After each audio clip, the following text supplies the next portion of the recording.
రంగారెడ్డి జిల్లా మీర్పేట కార్పొరేషన్ పరిధిలో double bedroom ఇళ్ల లబ్ధిదారులు ఆందోళనకు దిగారు. లెనిన్ నగర్లో అసంపూర్తిగా ఉన్న ఇళ్ల వద్దకు వెళ్లి నిరసన తెలిపారు. గత ప్రభుత్వ హయాంలో పట్టాలిచ్చారని 18 నెలలు గడుస్తున్న కాంగ్రెస్ ప్రభుత్వం మాత్రం నేటికి పొజిషన్ ఇవ్వకుండా మభ్యపెడుతుందని బాధితులు ఆగ్రహం వ్యక్తం చేస్తున్నారు. తమకు ఇండ్లు కేటాయించే వరకు ఇక్కడి నుంచి వెళ్లేది లేదని హెచ్చరించారు.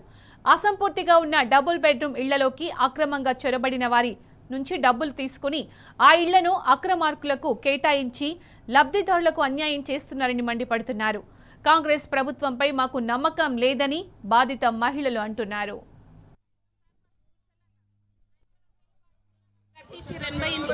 అందులో తోలిచ్చినాక 3 నెలలకు సబిత మేడం మమ్మల్ని తోలిస్తున్నది. మేసులు కడతా ఆపేసి పారిపోయారు. మాకు ఇప్పుడు మా ఇళ్ళకి మేము వచ్చినాము. ఎవరి ఇళ్ళకి మేము జొర్రలే, ఎవరి పేరు మీద ఉన్న ఇళ్ళకి మేము జొర్రలే. మా పేరు మీద ఉన్నాయి, మా ఇళ్ళకి మేము వచ్చినాం. మాకు గురిసెలు ఈ బిల్డింగ్ కిందనే ఉండే.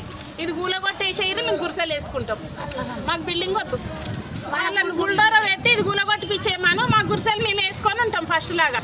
కొత్త ప్రభుత్వం మీద కూడా మాకు నమ్మకం లేదు. అందుకే మేము వచ్చినాం. కొత్త ప్రభుత్వం కూడా ఏం పట్టించుకుంటా లేదు, మాకు నమ్మకం వాళ్ళ మీద.